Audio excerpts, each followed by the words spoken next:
안녕하세요. 저는 30년간 경찰청에서 범죄 수사를 해온 이영사입니다. 오늘 여러분께 가장 절실하게 전해야 할 말이 있습니다. 지난 10년간 저는 수천 건의 사기 사건을 다뤘습니다. 그 중에서 가장 마음이 아팠던 것들이 있습니다. 바로 어르신들이 노후의 소중한 자산을 하루아침에 잃어버리는 사건들이었습니다. 범죄자들은 날마다 새로운 수법을 만들어냅니다. 마치 진짜처럼 정말 그럴듯하게 어르신들을 속이려고 합니다. 그들이 노리는 것은 단순합니다. 평생을 모으신 노후 자산입니다. 오늘 제가 보여드릴 3가지 사례는 모두 실제로 일어난 일입니다.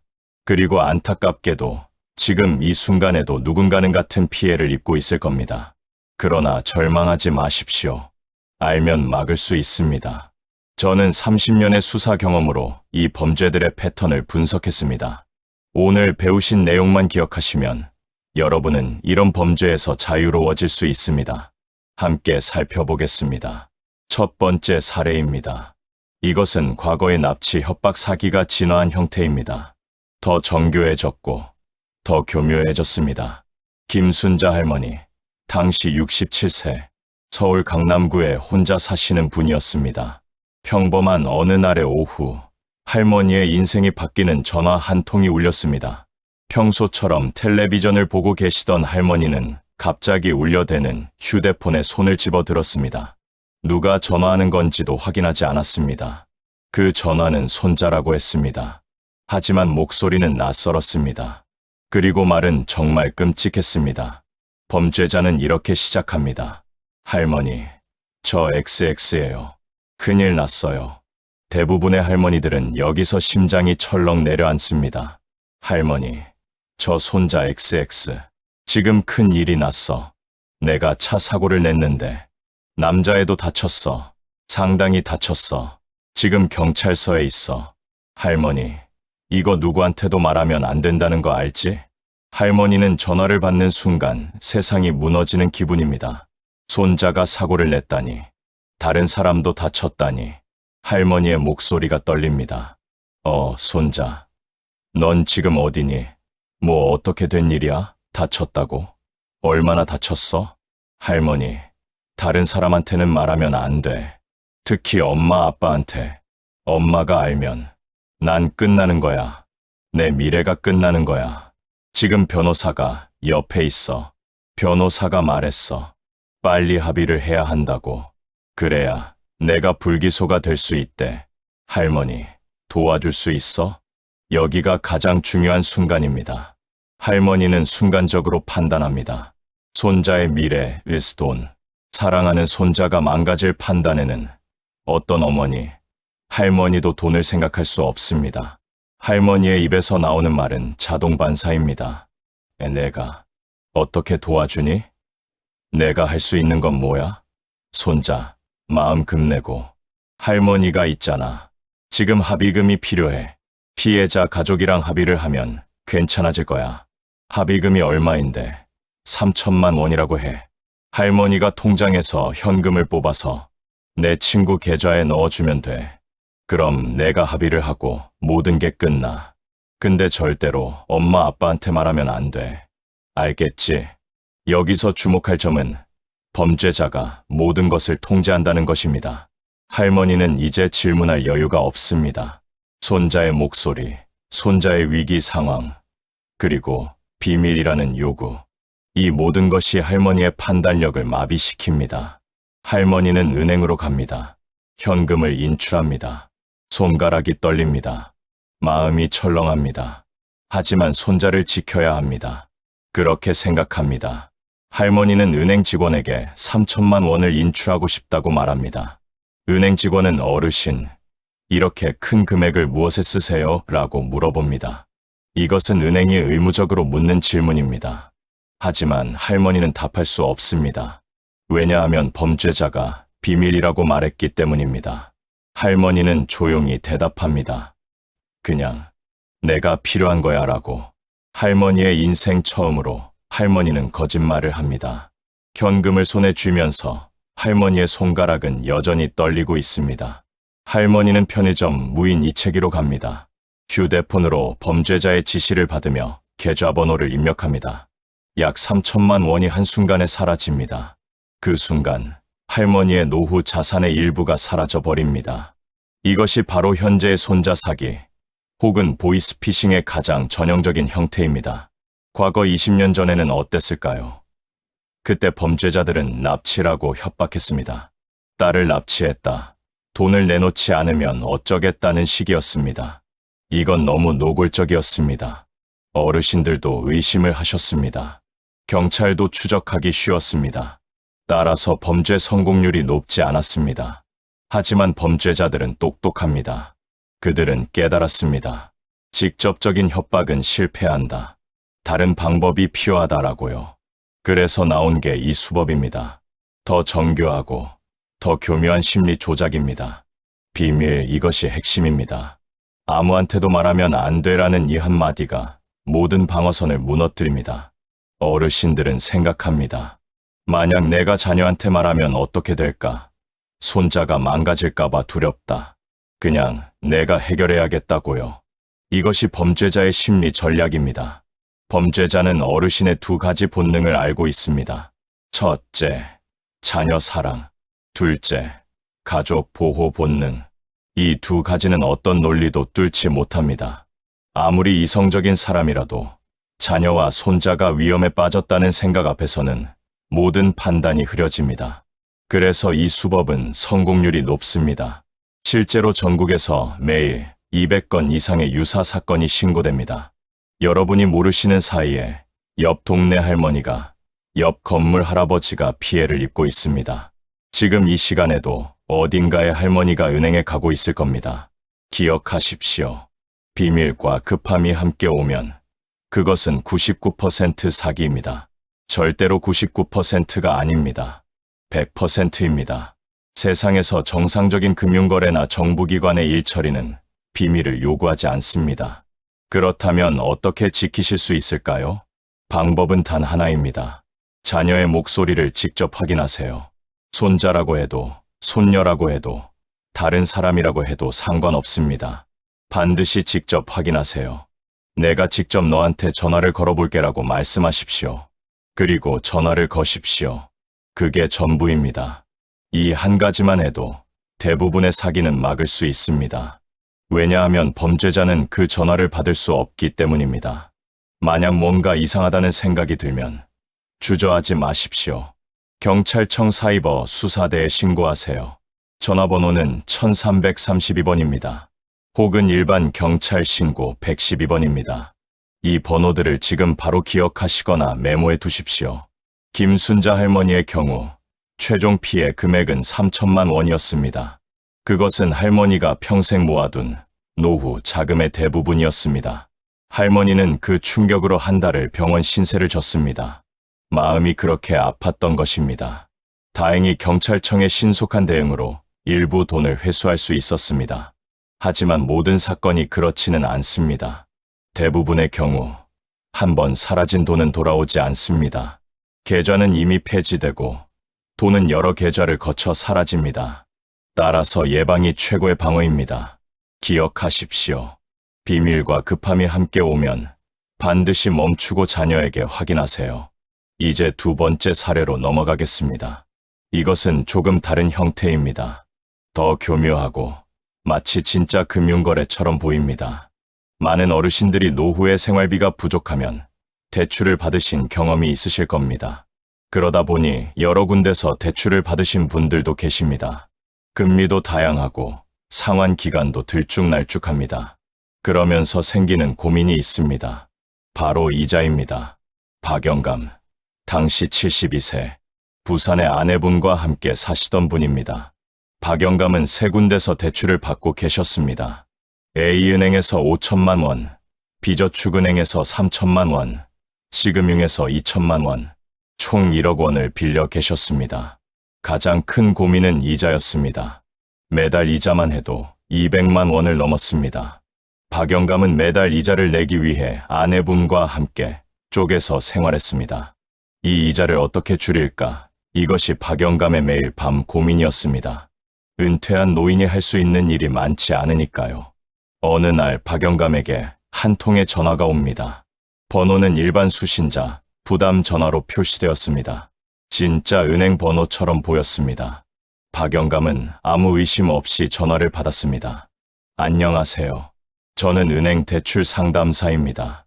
박영감 고객님께 좋은 소식이 있어서 전화를 드렸습니다. 네. 뭔데요? 현재 박영감 고객님께서 받으신 대출의 금리가 상당히 높은 편이더라고요. 저희에서 최근에 금리 인하 상품을 출시했는데 고객님의 경우 현재 금리보다 약 34% 정도 낮춰드릴 수 있습니다. 박영감의 귀가 쫑긋 서집니다. 34% 낮춘다면 계산해봅니다. 매달 이자가 지금 200만 원이니까 100만 원도 아니고 수십만 원을 줄일 수 있다는 뜻입니다. 정말이에요. 얼마나 낮춰주는데요? 지금 여러 은행에서 대출을 받으신 것 같은데 이 모든 대출을 저희 은행으로 통합하면서 금리를 대폭 인하해 드릴 수 있습니다. 매달 이자를 약 200만 원 정도 줄여드릴 수 있습니다. 박영감의 표정이 밝아집니다. 200만 원이면 1년에 2,400만 원이다. 이건 정말 큰 돈입니다. 고객님, 다만 조건이 있습니다. 대출 통합 과정에서 기존 대출들을 먼저 상환해야 합니다. 그 후에 저희 은행에서 새로운 대출을 실행해드리는 방식입니다. 박영감의 얼굴이 조금 굳습니다. 그게 가능해요? 돈이 없는데. 걱정하지 마세요. 저희가 임시로 계좌를 만들어 드릴 테니까 거기로 대출금을 먼저 받으신 후 기존 대출을 상환하시면 됩니다. 그러면 그 계좌에서 자동으로 새 대출로 전환됩니다. 박영감이 헷갈려합니다. 이건 조금 복잡한데요? 조금 복잡해 보이죠? 저희가 도와드리겠습니다. 지금부터 저희 앱을 설치해 주시면 제가 단계별로 안내해 드리겠습니다. 저희 앱은 정식 은행 앱이니까 걱정 안 하셔도 됩니다. 보안도 완벽합니다. 박영감은 스마트폰에서 은행을 검색하고 앱을 설치합니다. 앱은 진짜 은행 앱처럼 보입니다. 로고도 같고 화면도 비슷합니다. 박영감은 의심하지 않습니다. 고객님, 이제 저희 앱에 로그인해 주세요. 로그인했어요. 좋습니다. 이제 본인 인증을 해주셔야 합니다. 휴대폰으로 인증번호가 올 겁니다. 그 번호를 앱에 입력해 주세요.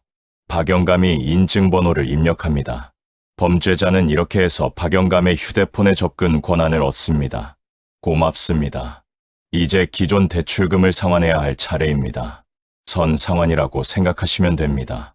기존 대출처인 세계은행에 이 계좌에서 돈을 보내주셔야 합니다. A은행 계좌에 5천만 원, 비저축은행 계좌에 3천만 원, C금융 계좌에 2천만 원을 보내주세요. 그러면 기존 대출이 정리되고 저희가 새로운 대출로 전환해드리겠습니다. 박영감은 계좌번호들을 차례차례 입력합니다. 그리고 버튼을 누릅니다. 1억 원이 사라집니다. 박영감은 아직도 모릅니다. 그 돈이 어디로 가는지, 그것이 사기라는 사실을 말입니다. 이 사건도 매우 교묘합니다. 왜냐하면 피해자가 스스로 돈을 이체하기 때문입니다. 범죄자가 강탈한 게 아닙니다. 박영감이 자발적으로 이체했습니다. 범죄자는 협박하지 않습니다. 강제하지 않습니다. 그저 설득할 뿐입니다. 이러면 이득이 된다고 말입니다. 그리고 대부분의 어르신들은 그 말을 믿으십니다. 3가지 심리 전략이 있습니다. 첫째, 낮은 금리라는 혜택, 어르신들이 가장 원하는 것입니다. 둘째, 은행 직원이라는 신뢰, 은행 이름이 나오고 은행 앱이 설치되면 어르신들은 완벽하게 신뢰합니다. 셋째, 복잡한 절차를 단순하게 설명함으로써 어르신의 의심을 덜어줍니다. 박영감은 매달 이자로 고통받고 있었습니다. 그 고통이 얼마나 컸는지 아십니까? 그 고통이 판단력을 흐리게 만듭니다. 마치 물에 빠진 사람처럼 구명줄이라고 생각되는 것은 무조건 잡으려고 합니다. 범죄자들은 이것을 알고 있습니다. 어르신들이 원하는 것이 무엇인지, 그리고 그 원하는 것을 들이대면 대부분의 논리적 판단이 무너진다는 것을요. 또 하나 중요한 것은 기술입니다. 가짜 은행에 이것은 정말 진짜처럼 만들어집니다. 어르신들은 구분하기 어렵습니다. 심지어 스마트폰을 잘 다루시는 분들도 속습니다. 앱 아이콘, 로고, 화면, 배치 모든 것이 진짜와 똑같습니다. 그래서 이 범죄의 가장 교묘한 부분은 선상환 유도입니다. 먼저 돈을 갚아야 한다는 논리. 이것은 일리가 있어 보입니다. 새로운 대출을 받으려면 기존 대출을 정리해야 한다는 말은 틀린 말이 아닙니다. 하지만 이것이 가장 위험한 함정입니다. 왜냐하면 정상적인 은행은 절대로 고객에게 먼저 돈을 내라고 하지 않기 때문입니다. 은행은 고객의 기존 대출을 직접 조회하고 은행 간 시스템으로 자동 상환합니다. 고객이 직접 다른 계좌로 돈을 보낼 일은 절대 없습니다. 그렇다면 어떻게 이것을 막을까요? 원칙 하나입니다. 은행은 절대로 고객에게 먼저 대출을 권유하지 않습니다. 그리고 절대로 고객에게 타인 계좌로 돈을 보내라고 하지 않습니다. 이것을 기억하세요. 은행 직원이라고 해도 아무리 그럴듯해도 절대로 다른 계좌로 돈을 보내면 안 됩니다. 절대로입니다. 이 원칙은 변하지 않습니다. 혹시 모르니까 다시 한번 말씀드립니다. 은행에서 다른 계좌로 돈을 먼저 보내세요라는 말이 나오면 그것은 100% 사기입니다. 의심의 여지 없이 사기입니다. 만약 이런 제안이 오면 주저하지 마십시오. 경찰 신고는 112번, 사이버 범죄 신고는 1332번입니다. 전화를 끊고 바로 경찰에 신고하세요. 박영감의 최종 피해 금액은 1억 원이었습니다. 평생을 모은 돈이었습니다. 1억 중의 일부는 경찰의 신속한 추적으로 회수될 수 있었습니다. 하지만 절반 이상은 되돌아오지 않았습니다. 박영감은 그 이후로 부인분과 함께 몇 해를 더 일해야 했습니다. 은퇴가 미뤄졌습니다. 가슴에 남은 트라우마도 깊었습니다. 기억하십시오. 선상환, 먼저 계좌이체 이런 말이 나오면 그것은 100% 사기입니다. 이 말만 기억해도 박영감 같은 피해자는 만들어지지 않을 겁니다.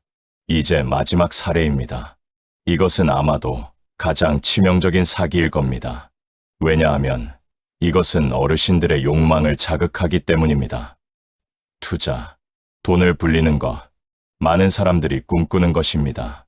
특히 노후에 부족한 생활비를 보충하고 싶으신 어르신들에게는 더욱 매력적입니다. 최 선생님, 당시 68세, 서울 종로구에 사시던 분입니다. 최 선생님은 은퇴 후 계속 생각하고 계셨습니다. 이 돈을 어떻게 불릴까 하고요. 국민연금도 받으시고 저축도 있으시지만 그것으로는 부족하다고 생각하셨습니다. 자녀들도 잘 있으니까 자녀들한테 누를 끼치고 싶지 않으셨습니다. 손주들한테 용돈도 많이 주고 싶으셨습니다. 그런 마음이 어디에 있을까? 어디에 투자할까? 하는 고민으로 이어졌습니다. 최 선생님은 평소처럼 스마트폰으로 뉴스를 보시다가 은퇴 후 500% 수익 달성이라는 자극적인 광고를 보게 됩니다. 광고를 누르니 유명 증권방송 전문가를 사칭한 사람이 운영하는 카카오톡 오픈 채팅방으로 초대되었습니다. 채팅방에는 이미 수백 명이 있었습니다. 사람들이 매일 수익을 자랑했습니다. 오늘도 1천만 원 벌었습니다. 이 전문가님 아니었으면 노후 파산할 뻔. 이런 메시지들이 밤낮 없이 올라왔습니다. 최 선생님은 불안해지기 시작합니다. 나만 뒤처지는 건 아닌가 하는 조급함이 들기 시작한 겁니다. 전문가라고 불리는 사람은 말합니다. 지금 저희가 극비리에 입수한 미국 바이오 주식이 곧 폭등합니다. 딱 10분만 투자 기회를 드립니다. 소액으로 시작해 보십시오. 전문가가 보내준 링크를 누르자 가짜 투자 앱이 설치되었습니다. 앱 화면은 복잡했지만 차트나 로고는 진짜처럼 보였습니다. 최 선생님은 일단 의심을 거두지 않고 500만 원만 투자를 해보셨습니다. 그런데 놀랍게도 며칠 만에 50만 원의 수익이 났습니다. 이것 봐, 진짜잖아. 최 선생님은 용기를 내어 수익금 50만 원과 원금 500만 원을 모두 인출해 보았습니다. 그리고 돈이 통장에 들어왔습니다. 이것이 바로 가장 무서운 함정입니다. 수익 인출 성공입니다. 이 성공 경험은 어르신들의 모든 경계심을 무너뜨립니다. 최 선생님은 완전히 믿게 됩니다. 이후 전문가가 말합니다.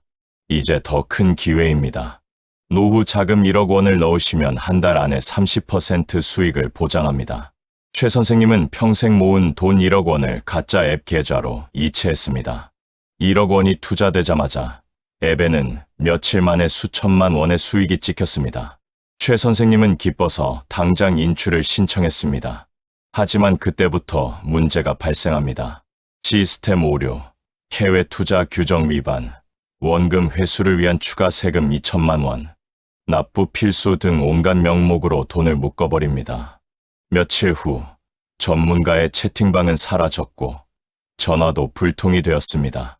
최 선생님의 1억 원은 한순간에 증발해버린 것입니다. 이 형사 세 번째 사례의 핵심은 욕망과 신뢰 구축입니다. 이 수법은 과거의 사기처럼 협박하지 않습니다. 오히려 달콤한 꿈을 속삭입니다. 돈을 더 벌 수 있다.